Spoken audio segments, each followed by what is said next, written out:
న్యాయం చేసిండు కేసీఆర్. మీ బిడ్డ కాన్పుకు పోతే గజ్వేల్లో బ్రహ్మాండమైన దవాఖాన కట్టి కేసీఆర్ కిట్ ఇచ్చి తల్లిని పిల్లను ఆటో కిరాయి లేకుండా తెచ్చి మర్కు కాడ జగదేవ్పూర్ కాడ దించిండా లేదా? ఇవాళ గజ్వేల్ దవాఖాన పోండి, కేసీఆర్ కిట్టు బంధు. ఇందాక మా ప్రతాప్ అన్నాడు కదా, గోవిందా గోవిందా, కాంగ్రెస్ వచ్చింది కేసీఆర్ కిట్టు గోవిందా. ఇవాళ గజ్వేల్ దవాఖానలో పోతే కేసీఆర్ కిట్లు బంద్ చేసిండ్రు. ఏమే మీరు కొత్త ఏమన్నా ఇస్తారేమో అంటే ఉన్నాయి కూడా ఊడగొట్టబట్టి.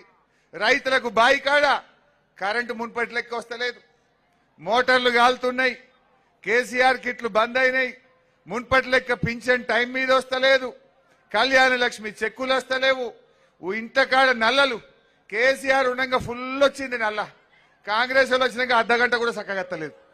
ఇబ్బంది అయితలేదా? మున్పటి లెక్క మంచినీళ్ళు వస్తున్నాయా? కేసీఆర్ ఉన్న 10 ఏండ్లు ఏ చెల్లె అక్క బిందె పట్టుకొని బయటకు రాకుండా మంచిగా నీళ్లు ఇచ్చిండా లేదా? ఏం పుట్టింది కాంగ్రెస్ వాళ్లకు?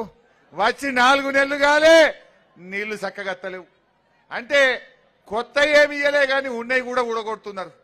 మెదక్ ఎంపీగా వెంకట్రామరెడ్డిని గెలిపిద్దాం, ప్రశ్నించే గొంతును పార్లమెంట్ కు పంపిద్దాం.